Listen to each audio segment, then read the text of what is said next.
This is Mail Call Mondays, and I'm your host, John McQuay.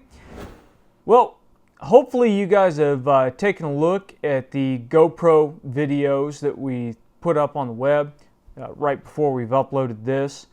Just got done shooting a local match this week with the new GoPro camera hooked up on the rifle.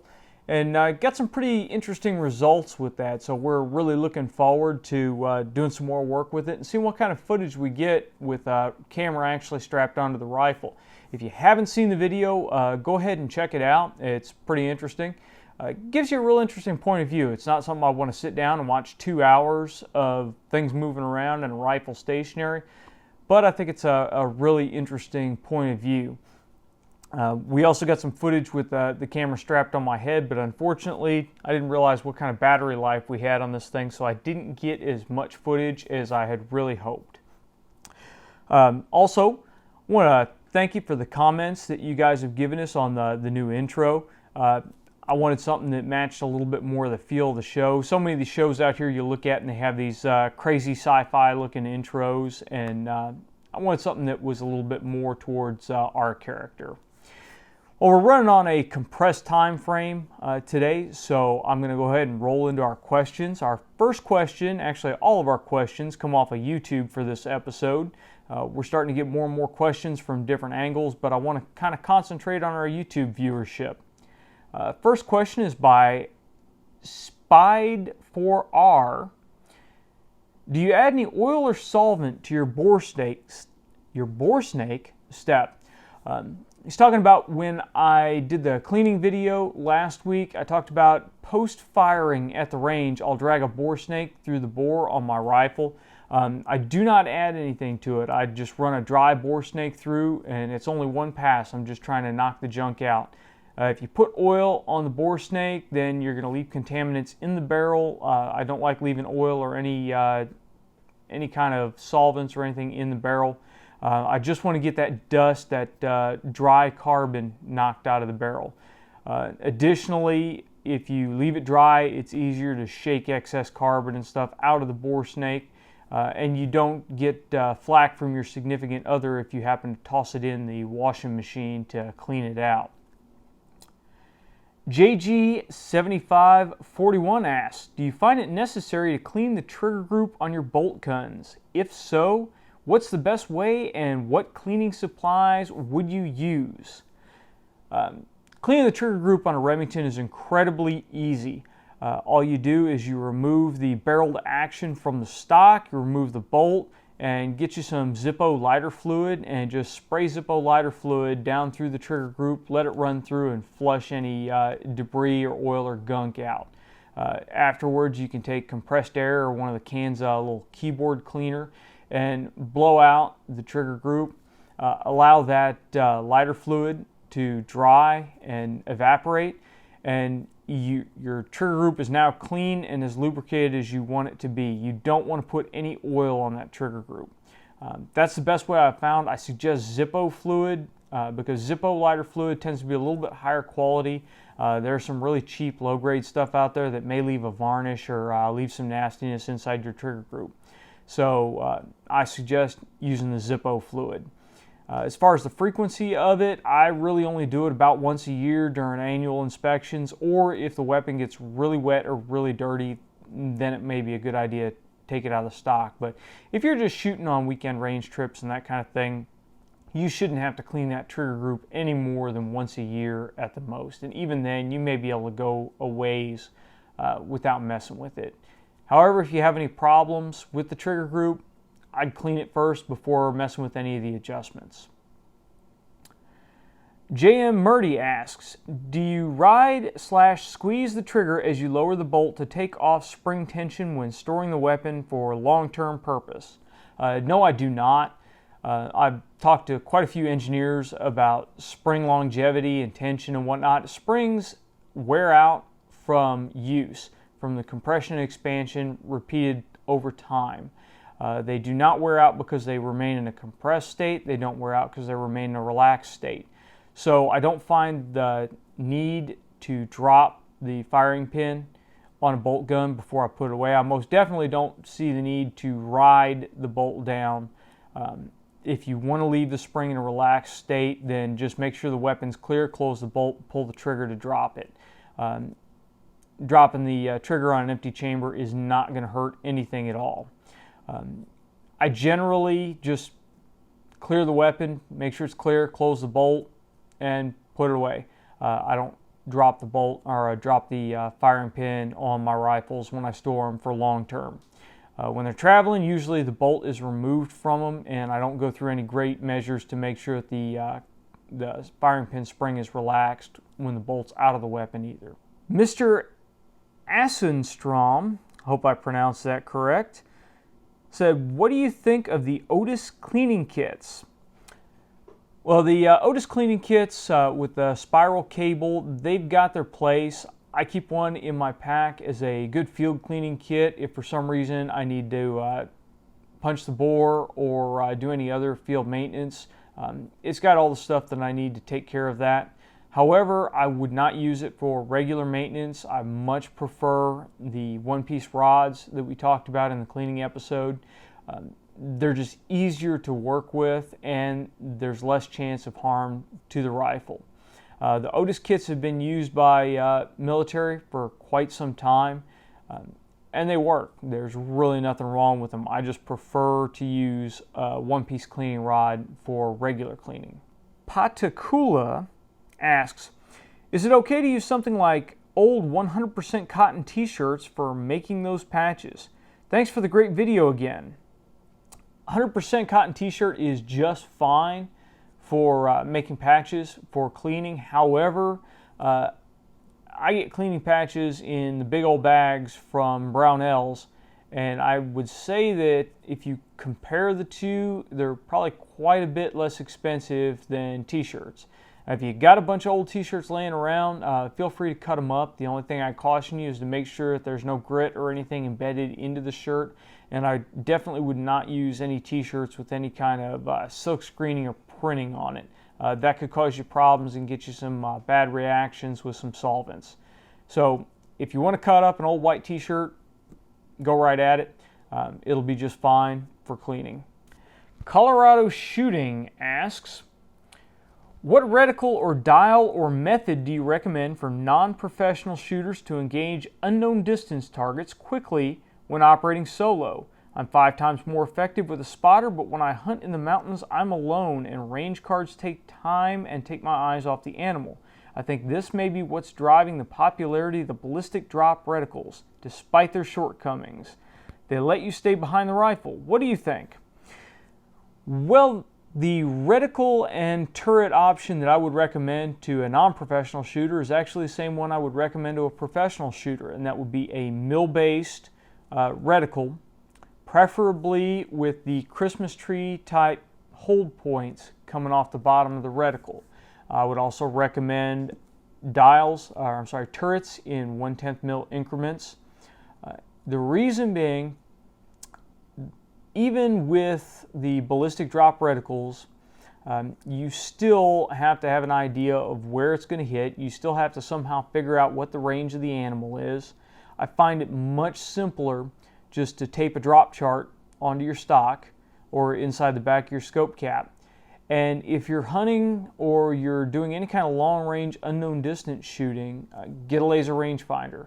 The quickest, most accurate method to engage a target is going to be to grab your laser rangefinder, laser the target, look at the drop chart on the side of your stock, make a wind call, and press the trigger.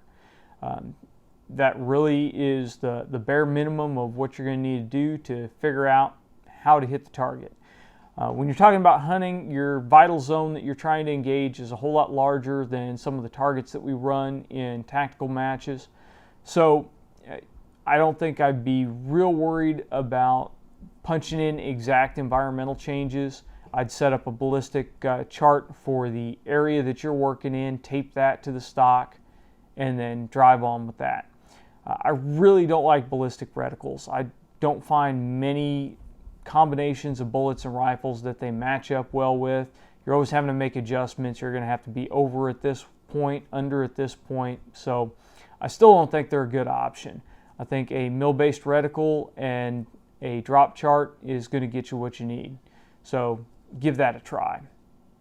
GIZ4190 asks, I was always told never to dry fire without snap caps, but I saw one of your videos where you dry fired without them. Is this just an old wives' tale? Well, regarding most center-fired rifles, yes, it is an old wives' tale. There's nothing you're going to do to a rifle like, say, a Savage Model 10 or Remington 700, Winchester Model 70, etc.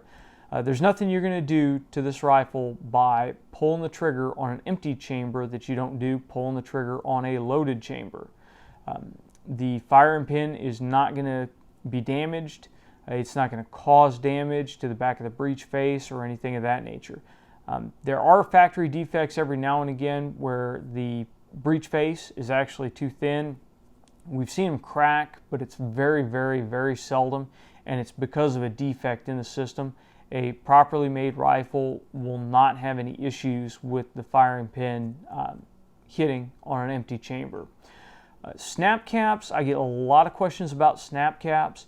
I do use snap caps during certain dry fire training sessions. The reason I do that is because the feel of the bolt closing on a snap cap and with other snap caps pushing up against the bottom of the bolt is different than closing on an empty magazine and an empty chamber. When you're trying to practice bolt manipulation and you're really going for speed and you want to get that smooth execution down, you need the extra drag that snap caps are going to provide. Additionally, when you empty the magazine and then you go to close that bolt after the last round has been ejected, you can feel that difference. So if you got distracted and you didn't know how many rounds you expended, when you go to close the bolt on the empty chamber, you'll notice the difference if you practice time and time again with dummy rounds or snap caps. But just for regular practice on pressing the trigger, they're not needed at all. If you choose to put your weapon away with the firing pin spring relaxed, you can just close the bolt and press the trigger. The one place that this is not advisable is if you're working with rim fires. 22 calibers, 17 calibers, that kind of thing. Rimfire rifles generally do not like to have the firing pin dropped on an empty chamber.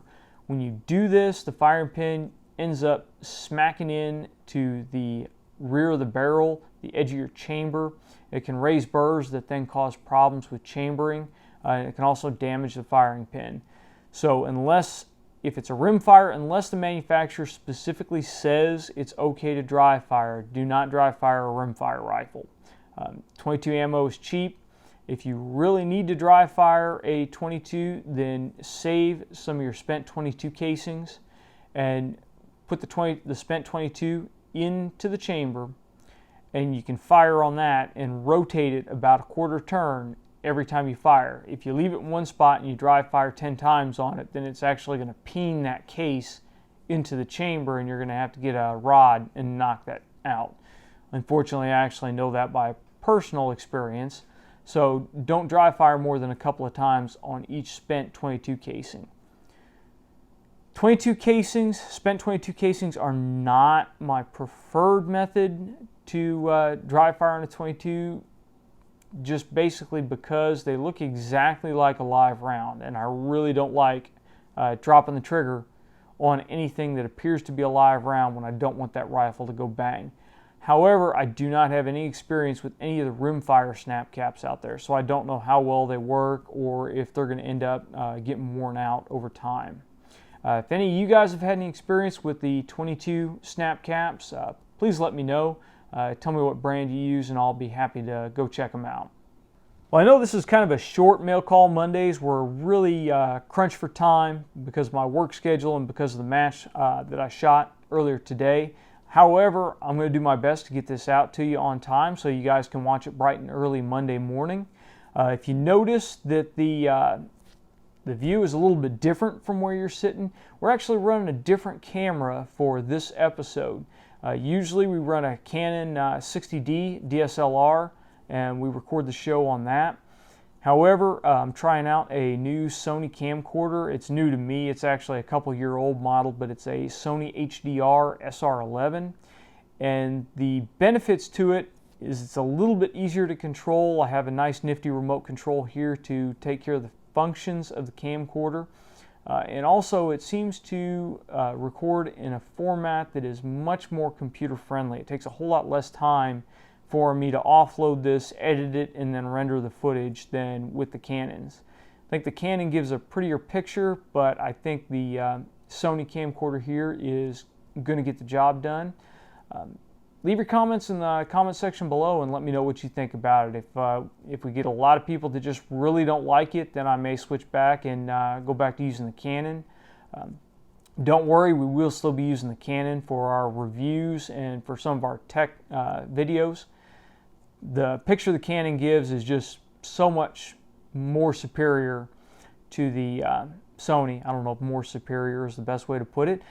The picture from the Canon is superior to the Sony, and what I can do with it after it comes out of the camera is quite a bit more.